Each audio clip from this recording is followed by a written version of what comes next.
Hey everyone, Shandamon here, or Shandamon. I don't care about the pronunciation, but today I'm here with a different kind of video, a PvE guide, and I'm on the beta. So yeah, let's get into it. So in this video, I'm going to be covering both builds, which is the Engravings, so Demonic Impulse and Perfect Suppression. Those are the two builds that you can go.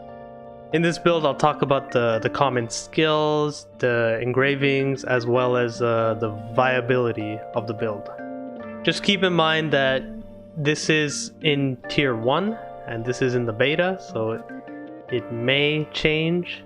And the beta only does go up to Rohendel, so if you're watching this from the future in launch and we're not in tier 1, then you probably need to watch an updated guide. Anyways, let's get into Perfect Suppression. So Perfect Suppression is one of the engravings that you can go. Basically, it disables transforming when you get this full. Instead, it uses the meter to enhance some of your other moves at the cost of around 20% to buff the damage. Basically like an X meter from a fighting game. So for stat allocation, focus all your accessories on crit as your main stat, and on your necklace, aim for critical and swiftness. And as for the skills, I'll show them up now. This is with 268 skill points, so you may be short when you hit level 50, or you may have more. You can actually replace Spinning Weapon and Rising Claw with Slasher, Brutal Cross, Grind Chain, or Demolition. It's up to you. I like to use Spinning Weapon because I like the move, and I have Rising Claw equipped because it's a counterattack, meaning useful for Guardian Raids and some other bosses. But if I don't need a counter, I'll usually swap Rising Claw for something like Slasher or Demolition.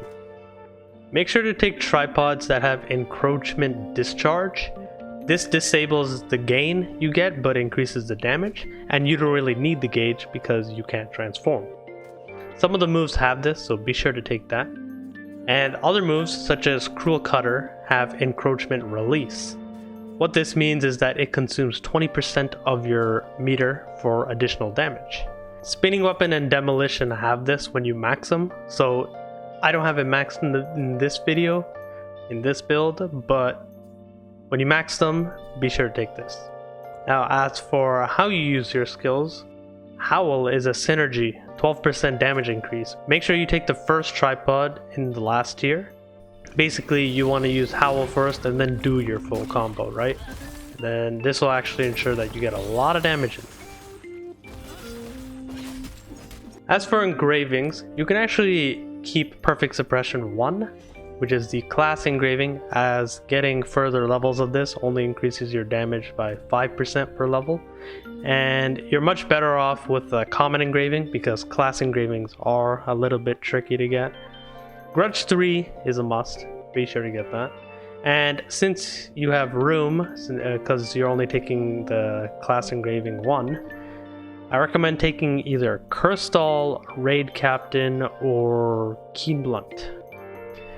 I personally am a fan of taking Cursed-Doll with Grudge, but the other two I mentioned are viable choices.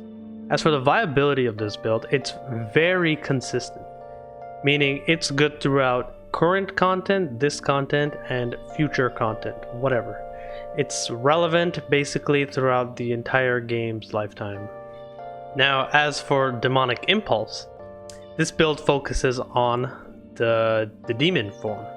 For stat allocation, focus on specialization with a secondary stat in crit. Here are the skills. There isn't much variety in this. I basically use this for everything. You don't really have to swap out much. So, it's kind of like a static build. So basically, outside of demon form, you want to focus on skills that generate the most gauge for you. And those skills are Howl and Demonic Clone. These two will be generating you the most gauge. Also, if you have the Wealth rune, I recommend slotting them into those skills for some extra identity gauge. Engravings for this build are Grudge 3, and I really recommend you do not go Demonic Impulse 1. This is because Demonic Impulse 2 and 3 give you critical rate. Level 1 does not give you that. And because crit is a secondary stat, you only get 8%, basically 9% crit from this. Meaning the build's just gonna do white damage. And it's not gonna be very efficient. So basically, go for Demonic Impulse 2. If you really can't get 2, then I honestly say that don't go Demonic Impulse.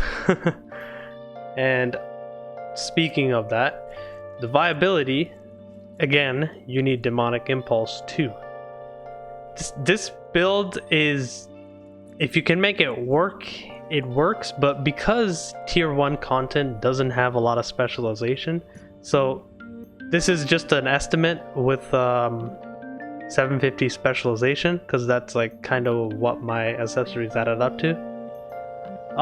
It's really not enough gauge for you to transform in one rotation, and because of that, after one rotation, you'll find yourself doing nothing because all your skills have long cooldowns. So yeah, it's basically a lot more scuffed in tier 1. It's definitely very doable after tier 1. Most likely you're gonna require more than 1 or 2 rotations depending on your specialization as well as your runes and your tripods. And it's just a lot more setup for like content that, you know, you're gonna eventually just surpass. And for that reason, a lot of people don't like going this build in the current content where the beta is.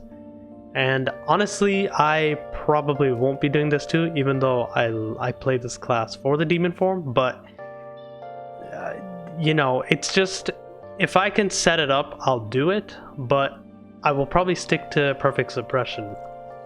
So to summarize, is Demonic Impulse doable? Yes. Is it ideal? No.